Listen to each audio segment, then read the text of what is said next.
Hi hello everyone. इस video के अंदर हम यूके कॉर्पोरेट गवर्नेंस कोड 2018 को समझेंगे कि ये है क्या। जैसे हमने अमेरिका का सार्बन-सॉक्स एक्ट समझा था, इसी तरीके से यूके के अंदर क्या एग्जिस्ट करता है, UK corporate governance code 2018 exist करता है। तो जैसे वहाँ पे एक हमारी गवर्निंग बॉडी थी जो कि इन सब चीज़ों को हैंडल करती है, जैसे इंडिया के अंदर है NFRA, इसी तरीके से यहाँ पे भी एक काउंसिल एग्जिस्ट करती है यूके के अंदर, जिसको हम क्या बोलते हैं, फाइनेंशियल रिपोर्टिंग काउंसिल बोलते हैं, FRC इन शॉर्ट बोलते हैं। तो ये यूके एंड आयरलैंड दोनों जगह को एक साथ हैंडल करती है, जितनी भी उसके मैटर होते हैं उनको एक साथ ये रिजॉल्व करती है। तो जैसे कि क्या क्या बेसिकली चीज़ें देखती है फाइनेंशियल रिपोर्टिंग काउंसिल जो होती है, regulating auditors, accountants, actuaries and promoters, transparency and integrity in business. तो इन लोगों को ये एक तरीके से रेगुलेट करती है कि इसके लिए रिस्पॉन्सिबिलिटी किसकी रहती है, फाइनेंशियल रिपोर्टिंग काउंसिल की रहती है। तो जो FRC है, इसने क्या किया है, सेट किया है यूके के अंदर corporate governance and stewardship code and UK standard for accounting and actual work. मतलब ये सारी चीज़ें एक तरीके से हैंडल कर रहे हैं इन सारे को, ऑडिटर्स को, अकाउंटेंट्स को, एक्चुअरीज को, प्रमोटर्स को। तो इन सबके लिए अलग अलग चीज़ें डेवलप किया है, जैसे corporate governance and stewardship code develop किया, अकाउंटिंग एंड एक्चुअल वर्क के लिए यूके स्टैंडर्ड्स को डेवलप किया। तो ये सारी चीज़ें ये डेवलप करती है। तो FRC पब्लिशेस, जो FRC है उन्होंने अपना न्यू 2018 का यूके कॉर्पोरेट गवर्नेंस को 2018 जो है जुलाई 16 2018 को पब्लिश किया, together with revise guidance on boards effectiveness, की बोर्ड की इफेक्टिवनेस को कैसे बढ़ाना है उसके रिगार्डिंग गाइडेंस भी इन्होंने साथ ही साथ इशू की, which supplements the 2018 code by suggesting good practice to assist companies in applying 2018 code's principles and reporting on that application. The code is applicable on all companies with premium listing. तो जो जितनी भी companies जो कि premium listing के अंदर है, हमने जो चैप्टर पढ़ा था लंदन स्टॉक एक्सचेंज का, उसके तरफ हमने देखा था कि मेन बोर्ड जो होता है उसके ऊपर 4 तरीके की लिस्टिंग होती है। तो उसमें से जो हाईएस्ट लिस्टिंग होती है वो प्रीमियम लिस्टिंग होती है। एक अल्टरनेटिव इन्वेस्टमेंट बोर्ड होता है, एक प्रोफेशनल बोर्ड होता है। तो ये सिर्फ और सिर्फ प्रीमियम लिस्टिंग जिन कंपनीज की होती है उनके ऊपर अप्लाई हो रहा है ये जो कोड है, यूके कॉर्पोरेट गवर्नेंस कोड जो है।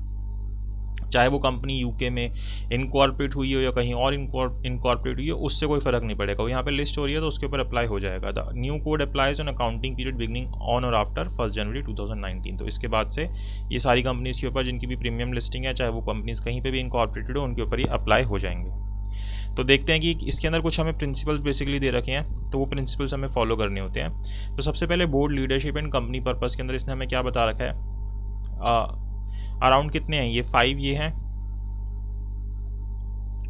4 ये हैं, फिर बाकी सारे 3 हैं, 4 ये हैं।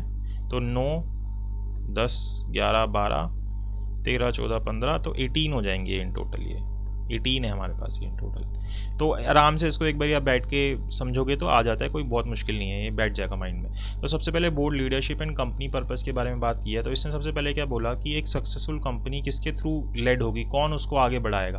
तो इफेक्टिव एंड एंटरप्रेन्योर बोर्ड, तो आप इसमें से ये वाला वर्ड याद कर लेना, इफेक्टिव एंड एंटरप्रेन्योर बोर्ड जो होता है वो एक कंपनी को सक्सेसफुल कंपनी बनाता है। वही लीडरशिप आ गई ना, कैसी लीडरशिप होनी चाहिए, तो इफेक्टिव एंड एंटरप्रेन्योर बोर्ड होना चाहिए, क्योंकि बोर्ड ही तो लीडर होता है, वो ये सारे काम करता है। दूसरी बात कि board should establish company's purpose, values and strategy to satisfy itself that the culture are aligned. All director must act with integrity, lead by example and promote the desired culture. तो यहाँ पे बोर्ड का काम क्या है कि वो company की पर्पस, वैल्यू एंड स्ट्रेटेजी को एस्टेब्लिश कर दे। तो पहली बात आपने ये याद करनी है।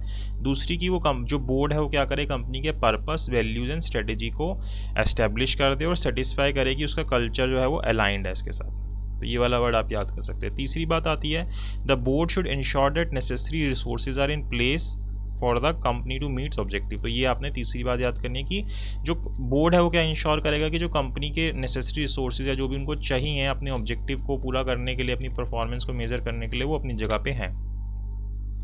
Then in order for the company to meet its responsibility to shareholders and stakeholders, the board should ensure effective engagement with and encourage participation from these parties. तो यहाँ पे आपने क्या करना है कि आपको शेयर होल्डर्स और स्टेक होल्डर्स को एक तरीके से अगर आप इफेक्टिव मैनेजमेंट लेके आना चाहते हैं, मतलब आप और ज़्यादा अच्छे से काम करना चाहते हैं, तो आपको इफेक्टिव एंगेजमेंट करनी है इन दोनों लोगों की, और इनको एनकरेज करना है कि ये भी पार्टिसिपेट करें कंपनी के अंदर। तो उससे आप और ज़्यादा बेटर परफॉर्म करोगे। तो effective engagement and encourage participation आप चौथी चीज़ याद कर सकते हो, किसकी, शेयर होल्डर और स्टेक होल्डर की।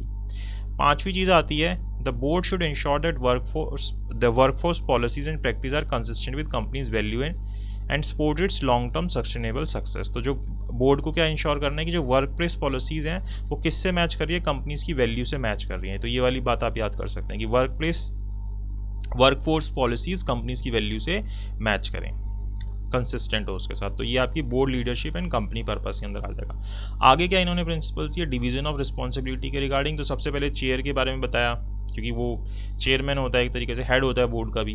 तो लीड्स द बोर्ड, ये पूरे बोर्ड को लीड करता है और ओवरऑल इफेक्टिवनेस के लिए रिस्पॉन्सिबल होता है। तो आपने याद रखना है, सबसे पहले इसने चेयर के बारे में बताया और आपको पता है चेयर का क्या काम होता है कि वो बोर्ड को लीड करता है, ओवरऑल इफेक्टिवनेस के लिए रिस्पॉन्सिबल होता है, वो culture of openness and debate को उसको प्रमोट करना चाहिए, कंस्ट्रक्टिव बोर्ड रिलेशंस डेवलप करने चाहिए और नॉन एग्जीक्यूटिव डायरेक्टर साथ में सही से कंट्रीब्यूट करें, ये इंश्योर करे और accurate, timely and clear information पूरे बोर्ड को दे, ये इसकी रिस्पॉन्सिबिलिटी होती है। फिर दूसरी बात इसके अंदर आती है the board should include appropriate combination of executive and non executive director. ये बात आप हर जगह पढ़ते हुए आ रहे हैं। तो एग्जीक्यूटिव और नॉन एग्जीक्यूटिव डायरेक्टर्स का एक तरीके से कॉम्बिनेशन होना चाहिए, एप्रोप्रिएट कॉम्बिनेशन होना चाहिए। देन नॉन एग्जीक्यूटिव डायरेक्टर जो है वो सफिशिएंट टाइम हो कि वो बोर्ड की रिस्पॉन्सिबिलिटीज़ निभा सके। कि आपने किसी ऐसे व्यक्ति को बैठा लिया, नॉन एग्जीक्यूटिव डायरेक्टर बना लिया जिसके पास टाइम ही नहीं है कंपनी के लिए, तो क्या फ़ायदा होगा।